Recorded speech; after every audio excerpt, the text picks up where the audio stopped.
বন্ধু বান্ধবীর প্রকারভেদ পার্ট 1 কৃপণ বা কঞ্জুস বন্ধু বান্ধবী। এদের মুখে সারা জীবন একটাই কথা, নাই আর নাই, এটা নাই সেটা নাই, নির্লজ্জের মতো লোকের টাকায় খাবে কিন্তু নিজের টাকা খরচা করবে না ভাই।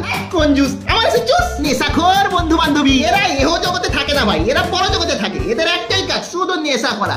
শীত গ্রীষ্ম বর্ষা সুখ দুঃখ, এদের মুখে একটাই কথা, চ ভাই নেশা করি। প্রেমে পাগল বন্ধু বান্ধবী। এরা যখন রিলেশনশিপে থাকে তখন নিজের পার্টনারের পদের মধ্যেই ঢুকে যায়। সারাদিন ওই পার্টনারের সাথেই ঘুরছে, পার্টনারের সাথেই কলে আছে, পার্টনারের সাথেই খাচ্ছে, পার্টনারের সাথেই ঘুমাচ্ছে ভাইরে ভাই। আর এরাই ব্রেকআপ হয়ে যাওয়ার পর তখন এদের মুখে একটাই কথা, সব ছেলেরা একই, সব মেয়েরা একই, সবাই স্বার্থপর, কাউকে বিশ্বাস করা উচিত নয়। বাট জিম পাগল বন্ধু বান্ধবী। এদের মধ্যে 90% ছেলে জিম করে বডি বানিয়ে স্টাইল দেখিয়ে মেয়ে পটানোর জন্য, আর 90% মেয়ে জিম করে নিজের পেট কমিয়ে পদ আর দুধ ফুলিয়ে নিজেকে সেক্সি দেখানোর জন্য। এদের ভাই সারাদিনের একটাই কাজ, নিজের বাপ মায়ের পয়সায় জিমে যাও, খাও দাও, পদুলকে ঘুমাও আর ছেলে মেয়েদের সাথে ফুর্তি করো। হ্যান্ডেল বাজ বন্ধু বান্ধবী। এদের ভাই একটাই কাজ, মাস্টারবেট করা মানে হ্যান্ডেল মারা।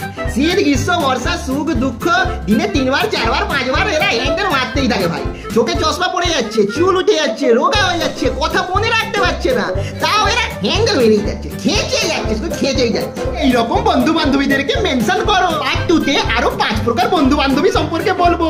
পার্ট 2 এর জন্য কমেন্ট করো। পার্ট 1 ভালো লাগলে ভিডিওটাকে শেয়ার করে আমাকে ফলো করো, আর ইউটিউব থেকে দেখে থাকলে সাবস্ক্রাইব করো।